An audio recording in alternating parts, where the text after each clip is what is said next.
Welcome to Civilnet. Today is going to be Serj Tankian Day at Civilnet for sure, and maybe in all of Armenia. Serj, thank you for being with us. Thank you for having me on, Selfie. Good to see you. Thank you.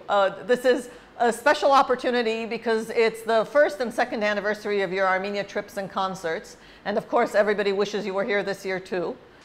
Thank you, so do I. But of course, we understand you're not because you've got your hands full. Harakiri has taken off, and it's the talk of not just the musical world, but I think also of people like me who go through music through other issues like, you know, social and political issues, and that's certainly what you've done with this album. Right. Definitely the message is a big part of this record, as it has been in the past, but I think more so this time. Let's talk a little bit about both Harakiri and also both your use of that word, your use of the term Holocaust, and all of the things that all of that evokes through music that is, you know, both very Serj and also very melancholic in some ways. I guess appropriate to the topic, huh? Definitely. Well, Harakiri, the title track I wrote in early 2011 in New Zealand while we were experiencing the massive deaths of bird and fish around the planet. And for me, it was such an ominous, kind of almost biblical type of event that I needed to write music to express myself as a way of coming to grips with it, understanding it psychologically, spiritually. And so that's how the title track was born.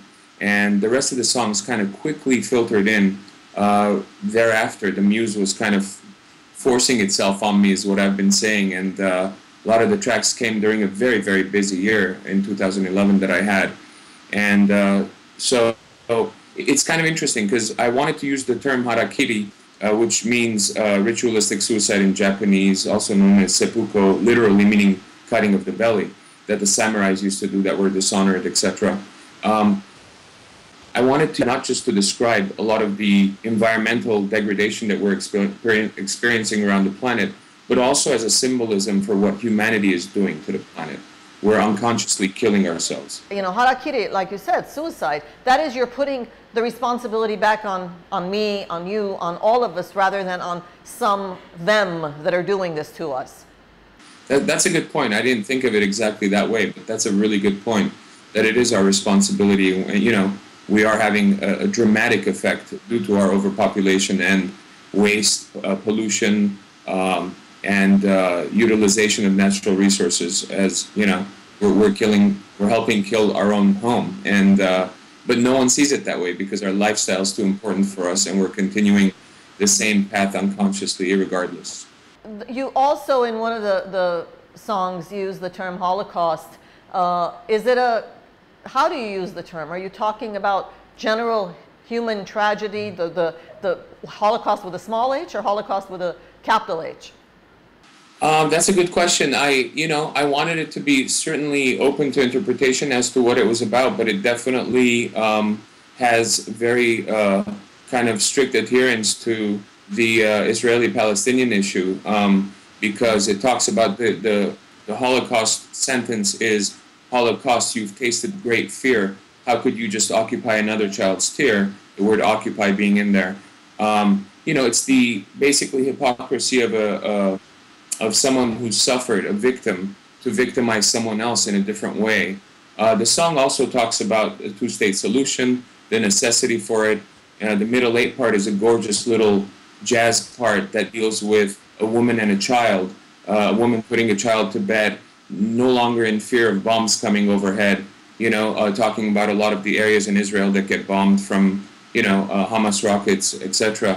But it also deals with the occupation, the hypocrisy of the occupation, the continuing occupation, and etc. But I've seen other people apply it to different things, from the Occupy movement to talking about the Armenian genocide, to many, many different things. And, you know, one good thing about music is that if presented the right way, other impressions can be created that are as important. The music, I'm the last person in the world to talk about music, but the music has a combination of urgency and like I said, melancholy, like self-searching, which, you know, for me is extremely accessible, and it really does force me to think about the lyrics. Definitely. I think the melancholy's always been there in my music. I couldn't write a happy song if my life depended on it at this point. Hi, SL. You're Armenian.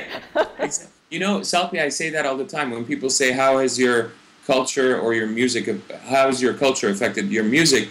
And if I think about it deeply, besides certain melodic overtones and whatnot, I really think that the moodiness of it, the melancholy of it, comes from our cultural stance. 600 pounds on our shoulders the minute we're born.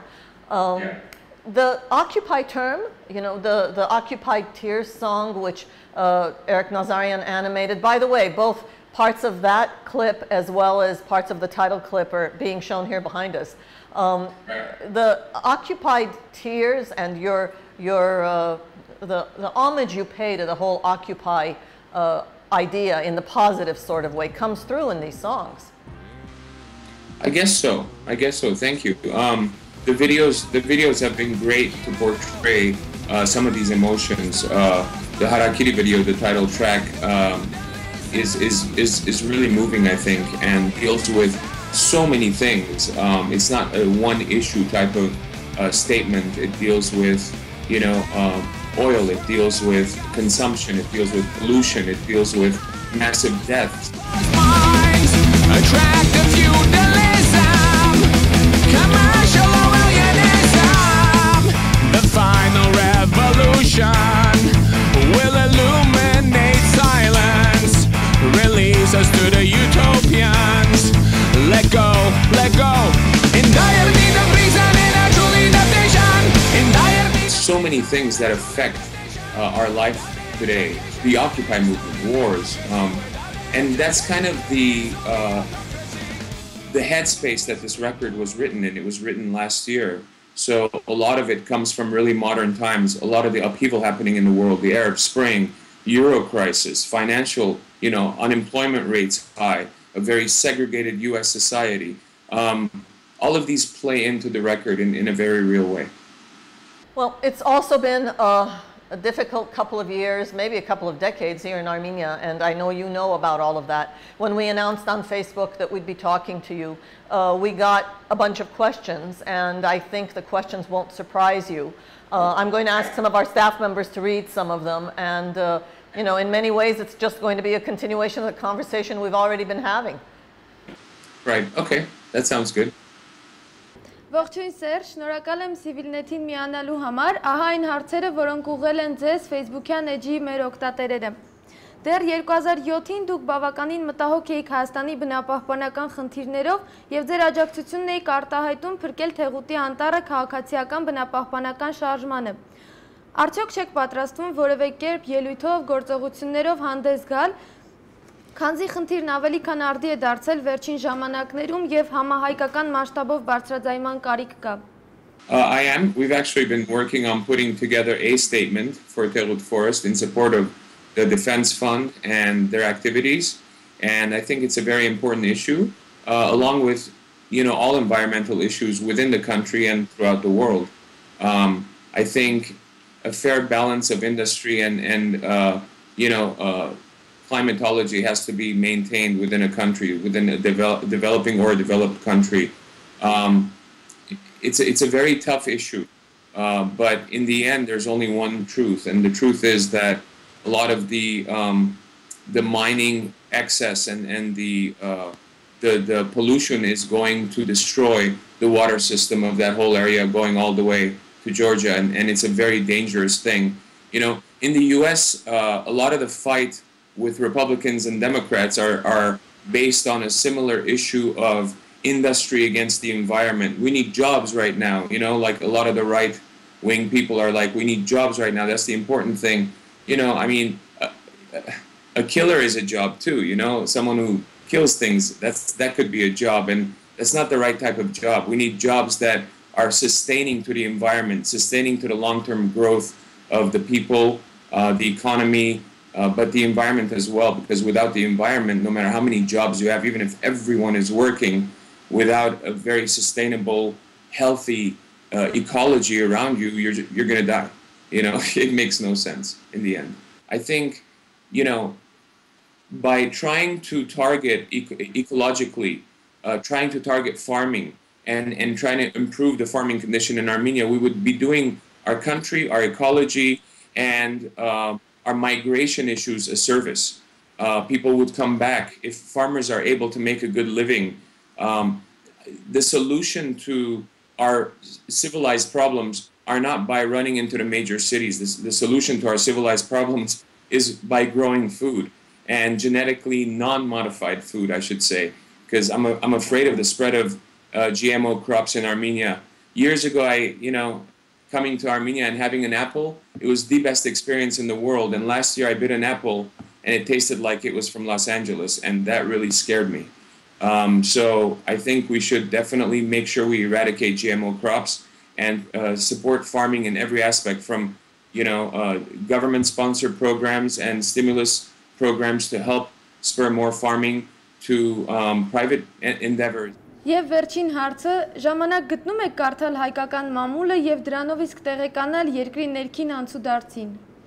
Wow, that is a very wide question because there's a lot going on in Armenia, so I won't tackle it that way. But I try to stay as much in tune with news in Armenia and events in Armenia as possible.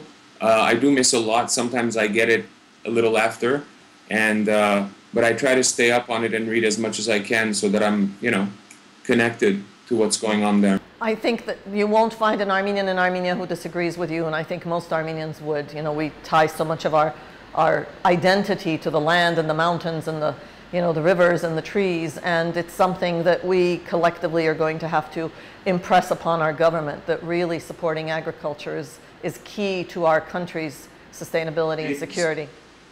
The most key, yeah. Thank you. I agree. Thank you for making that point, and we will certainly do what we can to pass that on. I have said before, and I'm going to say it again, I think that when you put your celebrity on the line and are willing to talk about these difficult issues, it gives a lot of hope and empowers the youth, the activists here. So thank you for many things, including that one. Thanks, Selby. Thank you, Serj Tankian. Thank you for the work you do, for the statements you make, for the music you make, and for making yourself available to us here in Armenia and to so many others about the causes that we all not just believe in, but need to be doing something about. Thank you. Merci, John. Long live Civilitas. Thank you, Serj.